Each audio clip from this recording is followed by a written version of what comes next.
This is KGW News at Sunrise. This is an attempt to criminalize homelessness. I'm begging you, please ban unsanctioned camping in Portland. As you just heard, the way the city of Portland approaches homelessness continues to divide the community. Coming up this morning, more reaction from those for and against this latest proposal. And there are currently 11 wildfires burning in the state of Oregon. Coming up, we've got an update on some of the most active in recent days. Plus. Good. Yeah, right. That is unbelievable. I mean, it looks like it was out of a movie or maybe out of a video game, but that actually happened on a highway in Georgia. I don't know what that car was looking at, but we know they did not see the tow truck in front of them flying over the ramp of that tow truck.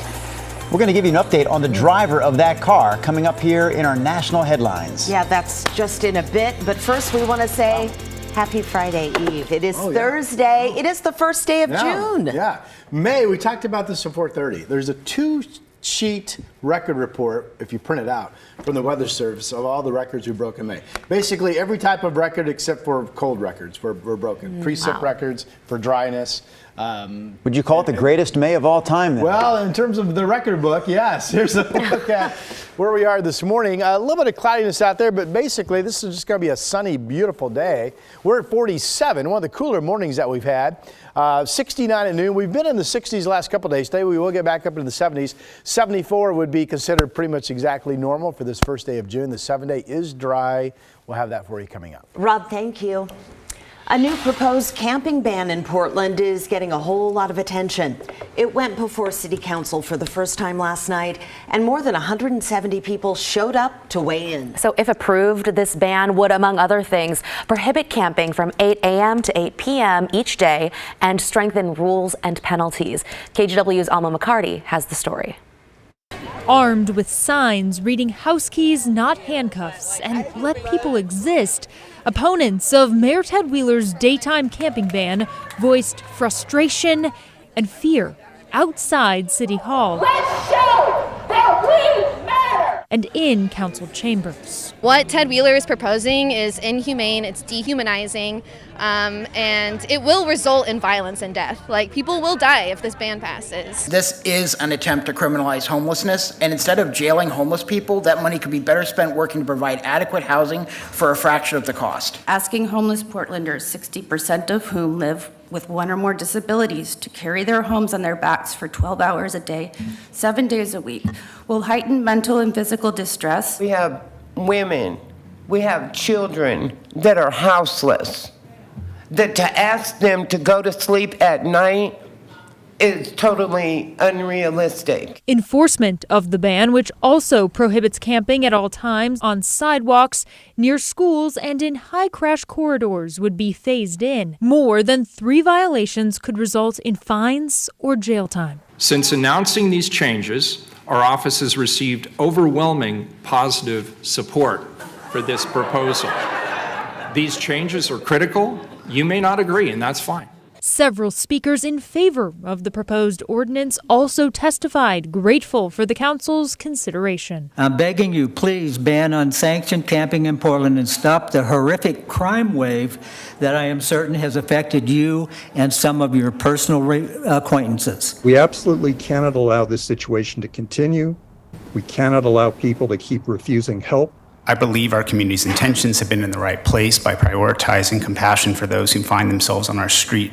However, I also believe that our community has been taken advantage of by a significant number of people that do not want shelter, treatment, or the like, and merely want to live consequence-free on our streets. Mayor Wheeler noting at the end of a nearly 5-hour council meeting, despite visceral disagreement, there's common ground. A need to address core issues of housing, mental and behavioral health, and addiction. I think on the things where we agree, I wish we could be better coordinated to continue to fight for those services where I heard just broad consensus. Alma McCarty, KGW News.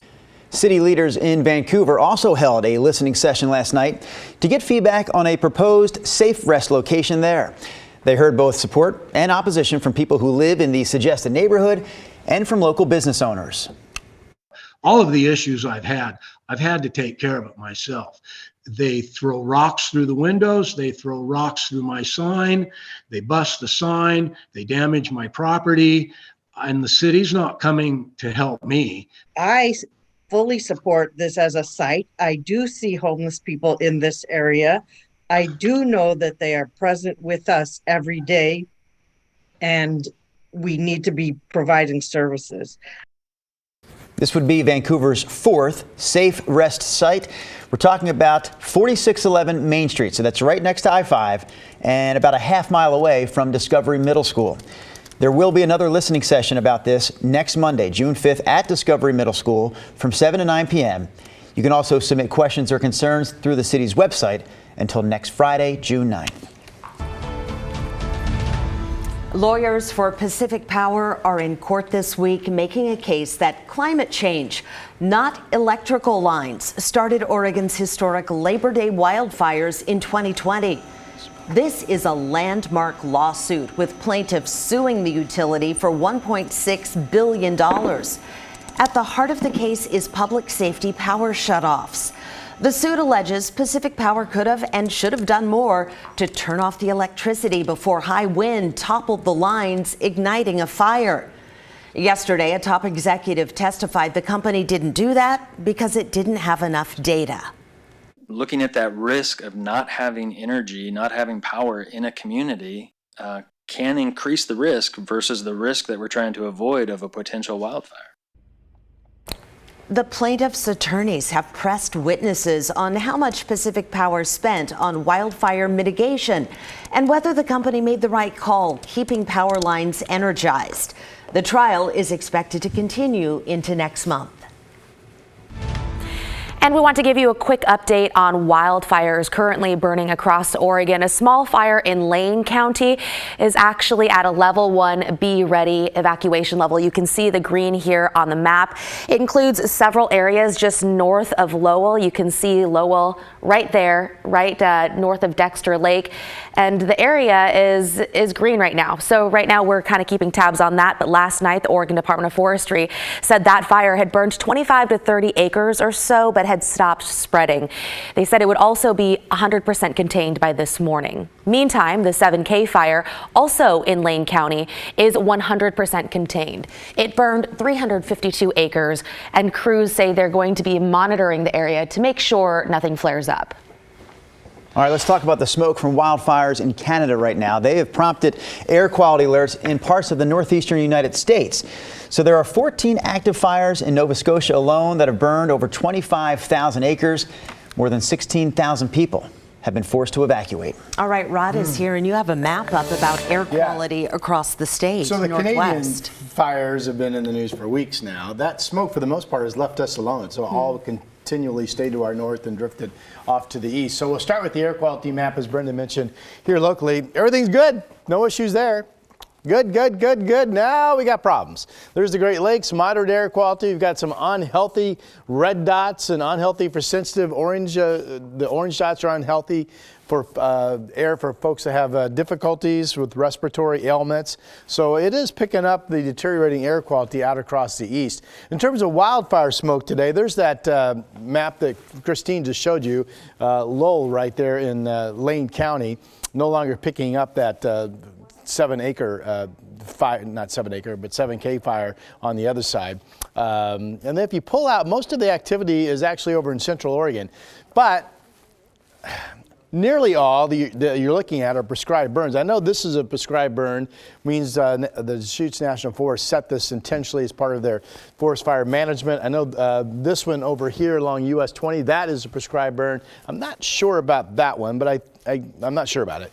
This one is the Dillon fire that's burned over 6,000 acres down in Klamath County, and that continues to be at 60+% containment. So a lot of smoke in Central Oregon today, but again, mostly from prescribed burns from the Deschutes National Forest. All right, we are quiet. We have no rain anywhere across our two maps, our two states this morning. Here's a look at mostly clear skies up top from the Wells Fargo building, a little bit of low cloudiness down low. Those clouds not really expected to amount to much today, so overall we will move forward, I think, with a sunny day. 37 in Newport, 43 in Salem, 41 in Kelso, so some chilly outside. We're in the 30s in Bend, John Day, and Baker City this morning as well. Futurecast shows the thunderstorm spot today to come up from the north, from our south rather, moving north. And you've got storm activity that is expected to stay just outside of Sun River and then push over toward Burns. Nothing here on the west side will be completely dry. And the 7-day is like a summer 7-day, meaning not only is it dry, but it's sunny today all the way into the mid part of next week. I am back to showing 1 day of 90-degree heat next Tuesday. That wouldn't be too bad. 74 today, 78 Friday, and then low 80s over the weekend. And that is your forecast.